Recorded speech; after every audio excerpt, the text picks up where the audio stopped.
இன்னைக்கு தமிழ்நாட்டுடைய தொழில்துறை அமைச்சர் திரு டிஆர்பி ராஜா அவர்கள் ஒரு கருத்தை தெரிவித்தார். இந்த மின் கட்டணம் உயர்ந்து போயிட்டு பல இடத்துல நான் பேசிட்டு வரேன். அதற்கு அவர் பதில் கொடுக்கிற விதமாக ஏற்கனவே அனைத்து இந்திய அண்ணா திராவிட முன்னேற்ற கழக ஆட்சியில உதவி திட்டத்தில் அதை ஒப்பந்தம் போட்ட காரணத்தில் தான் விலை உயர்ந்து விட்டது என்று ஒரு தவறான பொய்யான செய்தியை பரப்பி வருகிறார். உண்மையிலேயே உதவி திட்டம் நாடு முழுவதும் இருக்கின்ற திட்டம். எல்லா மாநிலம் கையெழுத்து போட்டு ஒப்பந்தத்தில் கையெழுத்து போட்டு விட்டார்கள். நாம் 2 விதிகளை நாம் நிபந்தனை விதித்தோம். ஒன்று, 3 மாதத்திற்கு ஒரு முறை மின் கட்டணம் உயர்த்த வேண்டும் என்ற கட்டுப்பாடு நீக்கப்பட வேண்டும். விவசாய பம்பு செட்டுக்கு மின் இணைப்பு கொடுப்பதிலே மீட்டர் பொருத்தக்கூடாது. 2 நிபந்தனைகளை ஏற்றுக்கொண்டால் உதவி திட்டத்தில் நாங்கள் கையெழுத்திடுவோம் என்று சொல்லி அந்த மத்திய அரசுக்கு நம்முடைய நிபந்தனையை சொன்னோம். அவரது நிபந்தனையை ஏற்று 2ஐயும் விலக்கி கொண்ட காரணத்தினால் நாம் உதவி திட்டத்தில் கையெழுத்திட்டோம்.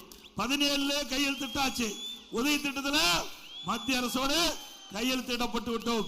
17, 18 மின் கட்டணம் உயர்ல, 18, 19 ஆண்டு மின் கட்டணம் உயர்ல, 18, 19ஆம் ஆண்டு மின் கட்டணம் உயர்ல, 19, 20 மின் கட்டணம் உயர்ல, 20, 21 மின் கட்டணம் உயர்ல. 4 ஆண்டு அதிமுக ஆட்சி நடந்தது, மின் கட்டணம் உயர்த்தல. வேண்டுமென்றே திட்டமிட்டு ஒரு பொய்யான செய்தியை மக்களிடத்தில் பரப்பி வருகிறார்கள். தொழில்துறை அமைச்சர் திரு டிஆர்பி ராஜா அவர்கள் நேரத்தில் சுட்டிக்காட்ட